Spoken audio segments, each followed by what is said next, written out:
Bismillahirrahmanirrahim. My name is Mohammad Yasin, Edwards College, Peshawar, Pakistan.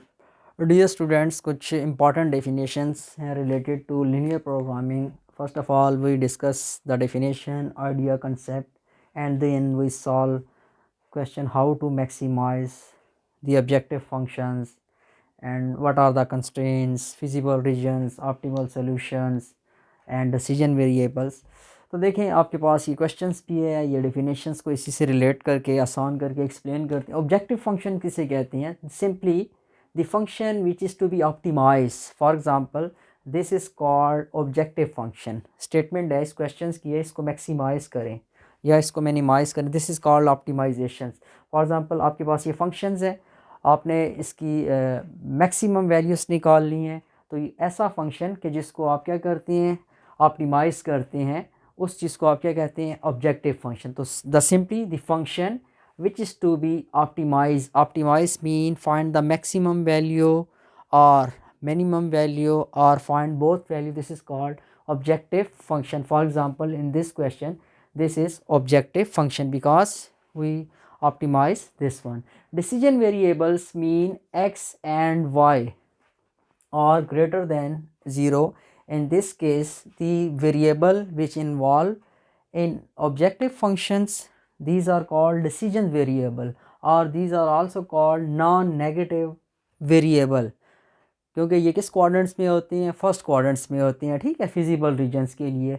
इसको आप decision variable या non negative variable कहते हैं। तो इस केस में ये आपके पास है। इसके अलावा नेक्स्ट टर्म्स है कंस्ट्रेंट्स और the inequality which involve in optimisations problem for the objective functions. For example x plus y less or equal to 6, x plus y greater और equal to 1, these are called constraints. ठीक है, वो inequalities के जो आपके पास involve हों, किस चीज़ के लिए इन्वॉल्व हो? एक प्रॉब्लम है, उसमें आपने ऑप्टिमाइजेशंस करनी है, इट मीन मैक्सिमम या मिनिमम वैल्यूज़ फाइंड करते हैं। तो जो इनक्वालिटीज़ दी जाएंगी इसको आप क्या कहते हैं? इसको आप कंस्ट्रेंट्स कहते हैं। ऑप्टिमल सॉल्यूशंस क्या है कि जो फिजिबल रीजन होता है, जो कि फर्स्ट क्वाड्रेंट में होता है, जब आप उसको मैक्सिमाइज़ या मिनिमाइज़ करते हैं, इट मीन दैट ऑप्टिमाइज़ करते हैं किस चीज़ के लिए? ऑब्जेक्टिव फंक्शंस के लिए, तो वो आपके पास कहलाती है optimal solution. It mean that related to first quadrant. तो ये कुछ बेसिक डेफिनेशंस हैं, इसके ऊपर ये क्वेश्चन सॉल्व करते हैं हम।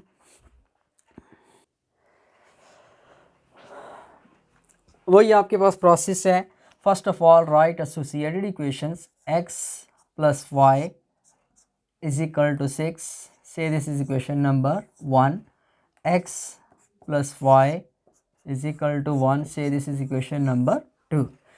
Find x and y intercept, ठीक है, बार बार हम कर चुके हैं। तो P1 आपके पास, ठीक है, y 0 असाइन करें तो x की वैल्यू आपके पास 6 आएगी। सिमिलरली P2 x आप 0 असाइन करें, y की वैल्यू 6। क्वेश्चन 2 के लिए पॉइंट्स 3 y 0 असाइन कर लें, x की वैल्यू आपके पास 1। P4 x 0 असाइन कर लें, y की वैल्यू 1। अब आपके पास ये पॉइंट्स आ गए हैं, आप इस पॉइंट्स को ड्रा कर लें। तो देखें डियर स्टूडेंट्स, हमने इन पॉइंट्स को यहाँ पर ड्रा कर लिया, ठीक है, पॉइंट्स को मिला दिया आपके पास। अब रीजन्स को शेड करने, तो फिर आपके पास वही आइडिया टेस्ट पॉइंट्स का असाइन कर लें। 0 + 0 0 इज़ लेस दैन 6 स्टेटमेंट आपके पास क्या आती है? स्टेटमेंट आपके पास आ रही है ट्रू। इसी तरह यहाँ पर असाइन कर लें 0 इज़ ग्रेटर और इक्वल टू 1, तो ये स्टेटमेंट आपके पास क्या आ रही है? फॉल्स। इट मीन दैट कि आप ओरिजिन वाली साइड शेड करते हैं किसके लिए? इस केस में L1 के लिए ट्रू। इट मीन दैट कि आपके पास ये हिस्सा आपने शेड करना है, लेकिन आप इसको महदूद रखेंगे किस? फर्स्ट क्वाड्रेंट तक, बिकॉज एक्स वाई ग्रेटर और इक्वल। अब L2 के लिए फॉल्स है, इट मीन दैट कि ओरिजिन का अपोजिट हिस्सा, तो ये हिस्सा शेड नहीं करेंगे बल्कि अबाव, लेकिन फिर वही बात को उस रीजन तक करेंगे कि इसके लिए भी ट्रू हो। तो इट मीन दैट कि L2 के ये अबाव है, तो ये आपके पास जो शेडेड रीजन्स आ रहे हैं, ठीक है, इट मीन दैट कि रीजन बॉन्डेड भी आ रहा है, P1 P2 P3 P4, ये इसके कॉर्नर पॉइंट्स भी हैं, और ये आपके पास ऑप्टिमल सॉल्यूशंस का ये आपके पास आंसर भी होंगे जो कि हम यहाँ पर डिस्कस कर रहे हैं। अब देखिए इस फंक्शन में कहते हैं मैक्सिमाइज़ करें, तो मैक्सिमाइज़ किस चीज़ को किया जाता है? ऑब्जेक्टिव फंक्शंस को। तो इसके लिए जो कॉर्नर पॉइंट्स होते हैं उसी पर ये फंक्शन आपको मैक्सिमम वैल्यूज़ देगा किसी में से। तो चेक करेंगे step by step one. Corner points आपके पास जो आ रहे हैं आप लिख लें, कॉर्नर पॉइंट्स आर P1, ठीक है। इस केस में रीजन कॉर्नर पॉइंट्स नहीं है क्योंकि रीजन से आउटसाइड है, शेड के हिस्से में नहीं आ रहा। P1 कॉर्नर है, P2, P3 and P4, these are the corner points. अब ये कॉर्नर पॉइंट्स हैं तो स्टेप बाय स्टेप आपने एक एक पॉइंट्स इस इक्वेशंस में पुट करना है। इसको आप स्टार कह दें तो आप यहाँ पर लिख लें एट P1 आपके पास जो पॉइंट्स है वो 6 और 0 है। तो इस स्टार इक्वेशंस में आप पुटिंग करें इसकी एफ ऑफ एक्स, और एक्स की क्या वैल्यूज़ है 6, वाई की आपके पास इस केस में क्या वैल्यूज़ है 0, is equal to 2 time of x को किससे रिप्लेस करें 6, वाई को 0। आफ्टर सिंप्लीफिकेशन यहाँ पर क्या आ रहा है 12। अब देखिए इस पॉइंट्स पर ये वैल्यूज़ आती है। सिमिलरली मैं चेक करूँगा P2 पर, P3 पर, 4 पर, जिस पर मैक्सिमम वैल्यू आएगी तो वो हमारा आंसर होगा, वो हमारी पास जो सोल्यूशंस आएगी वो मैक्सिमम सोल्यूशंस होगी। तो इसको हम मज़ीद सिंप्लीफाई करते हैं। सो डियर स्टूडेंट्स, इस केस में क्लियरली आप देख सकते हैं तमाम कॉर्नर पॉइंट्स मैंने असाइन किए इस ऑब्जेक्टिव फंक्शन में। The function which is to be optimize, it mean that find the maximum and minimum values, ठीक है। ये ऑब्जेक्टिव फंक्शंस है। तो आपके पास एट कॉर्नर पॉइंट्स, ठीक है, at corner points which one, P1 gives maximum value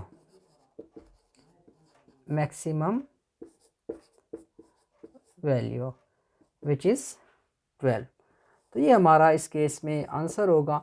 अगर आपसे कहते हैं कि ये मिनिमाइज़ करें तो मिनिमाइज़ के केस में आपके पास मिनिमम वैल्यूज़ 1 है तो किस कॉर्नर पॉइंट्स पर होती है 0, 1 पर, लेकिन इसमें जस्ट आपको मैक्सिमाइज़ का था। तो ये आपके पास इसकी सॉल्यूशंस। तो डियर स्टूडेंट, नेक्स्ट क्वेश्चंस की तरफ मूव करते हैं। इसमें आपके पास वही क्वेश्चंस आपसे कहते हैं कि इसको ऑप्टिमाइज़ करें। Optimise mean, it mean that find out the maximum value and minimum values. तो आपके पास ये केस है 3 इनक्वलिटीज़ का, ठीक है। आपके पास इस केस में जो इनक्वलिटीज़ गिवन है दीज आर 3 इनक्वलिटीज़।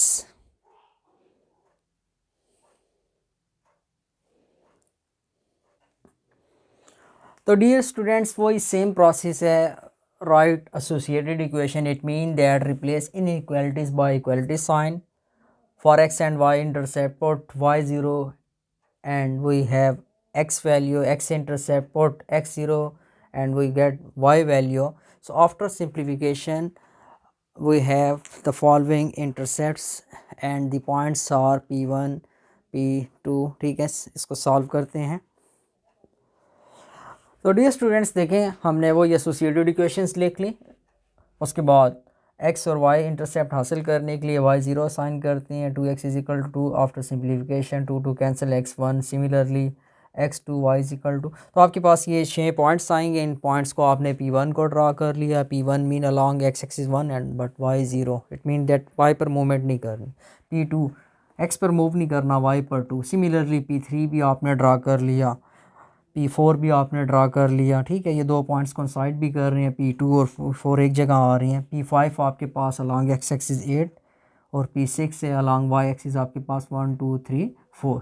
आपके पास P1 को P2 से ज्वाइन करें, P3 को P4 से, P5 को P6 से। अब बात करते हैं टेस्ट पॉइंट्स की। तो आपके पास टेस्ट पॉइंट ओरिजिन, तो देखते हैं रीजन बॉन्डेड है अनबॉन्डेड है, कौन सा हिस्सा आपने शेड करना है। उसके बाद फिर आप इसमें कॉर्नर पॉइंट्स हासिल करके, ठीक है, at corner points the functions give maximum and minimum values, तो इसलिए आप कॉर्नर पॉइंट्स निकालते हैं। टेस्ट पॉइंट आप ओरिजिन चूज़ करके पुटिंग करें इसमें। फर्स्ट इनक्वालिटीज़ में 0 + 0, तो 0 इज़ ग्रेटर दैन स्टेटमेंट आपके पास क्या आ रही है जी, फॉल्स आ रही है। इट मीन दैट कि आपके पास जो लाइन 1 आ रही है L1, इसका अबाव हिस्सा शेड करना है, ये नहीं करना।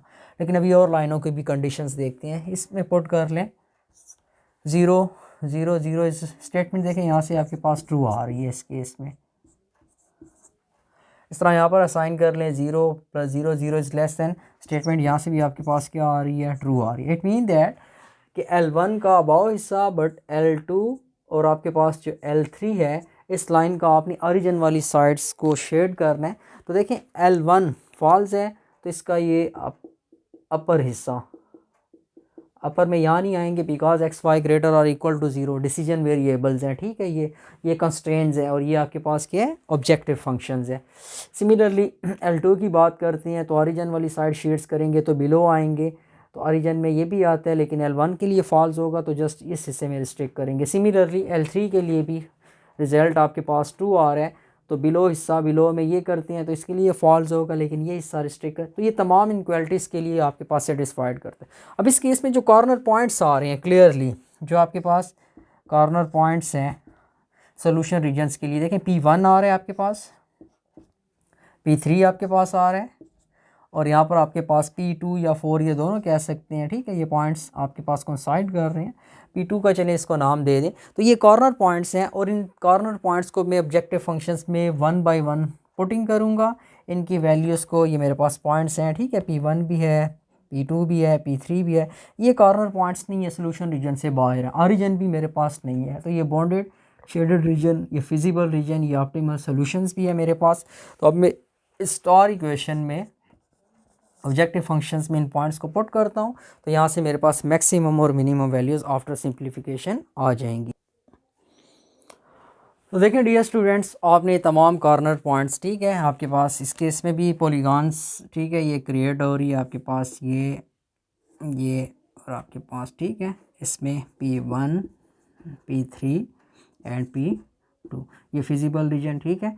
तो आपके पास इस रीजन में जो मैक्सिमम वैल्यूज़ आएगी एट द कॉर्नर पॉइंट्स आपके पास वो 42 आती है इस कॉर्नर पॉइंट्स पर, और जो मिनिमम वैल्यूज़ आपके पास आती है 7 at corner points this one. तो वेरी सिंपल, आप इसको कैलकुलेट कर सकते हैं। तो ये ऑप्टिमाइजेशंस थी, ठीक है। इसमें मैक्सिमम वैल्यूज़ भी फाइंड कर ली हमने और मिनिमम वैल्यू। ये आपके पास एक्सरसाइज 9 में रिव्यू था। क्वेश्चन नंबर 3 का एक सेकंड पार्ट था। इससे पहले हमने 2 इनक्वालिटीज़ केस किया था, तो ये 3 इनक्वालिटीज़ थी। नेक्स्ट टाइम इंशाल्लाह हम बात करेंगे कुछ रियल लाइफ से प्रॉब्लम उठाकर उनकी मैथमेटिकल मॉडलिंग करके इसी तरह से डिज़ाइन करके उसकी मैक्सिमम और मिनिमम वैल्यूज़ को फाइंड आउट करेंगे। अपना बहुत ख्याल रखें। To be continued. Thank you very much. अल्लाह हाफिज़।